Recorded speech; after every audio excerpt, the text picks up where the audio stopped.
पढ़ता हूं तो कहती है ये हालक की किताब है मिस्ले यहूदी और ये सऊदी भी अजाब।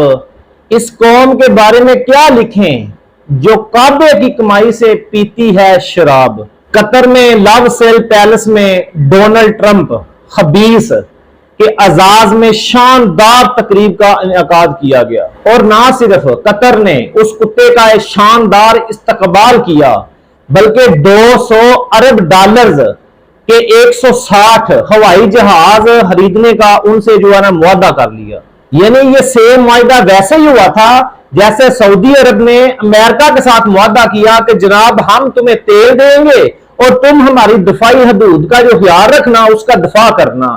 फिर इस आड़ में उन्होंने डरा के ना सऊदी अरब वालों का अमेरिका ने इस आड़ में जो 500 रियाल का वेपन था ना उन्होंने 5000 रियाल में इनको दिया वेपन। और ये बहुत खुश हुए कि अमेरिका जो सुपर पावर बना फिरता है पूरी दुनिया में हुकूमत है इसका वेपन मेरे पास आ गया है और मैं भी अब दुनिया पे हुकूमत करूंगा। इसी चीज का फायदा लेकर अंग्रेज काफिर ने इनको जो 500 रियाल का वेपन था 5000 रियाल में दिया। लेकिन इन बदबख्तों को यह नहीं पता कि अमेरिका का पूरी दुनिया पर हुकूमत करना सिर्फ मुसलमानों की बेबसी है, उनके वेपन की वजह से नहीं है। ना वो इतने दिलेर है ना वो लड़ सकते हैं। अब जो कतर ने उनके साथ दफाई हदूद का मादा किया है, मुसलमान तो मुआहदा करते थे अल्लाह तबारक व तआला की जात से और रसूलुल्लाह सल्लल्लाहु अलैहि वसल्लम के दीन पर अमल करते थे और वो अल्लाह की जात पर तवक्कल करते थे, इसीलिए तो 313 हजारों पर भारी हो गए थे ना।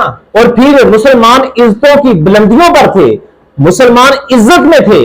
आज हमारी दफाई हदूद का हमने जो वारिस है, हमने जो मुहाफिज है वो एक काफिर को समझ लिया है। फिर अल्लाह की रहमतें हमारी तरफ नहीं आनी। फिर देखते हैं ये काफिर कहां तक इन मुसलमानों का दफा करते हैं। ये तो अल्लाह और अल्लाह के रसूल के साथ सीधा अल्लाह ने जंग है जनाब। उसका इस्तकबाल हो रहा है, ऐसे इस्तकबाल हो रहा है अल्लाह माफ करे जैसे पता नहीं ये क्या आ गया है। दुनिया का खबीस और जलील तरीन आदमी है और इन कुत्तों ने उसका ऐसा इस्तकबाल किया जैसे इनका बाप आ गया। आखिर में मैं बस इतना कहूंगा कि बुतों से तुझको उम्मीदें खुदा से ना उम्मीदी, बता तो सही और काफरी क्या है।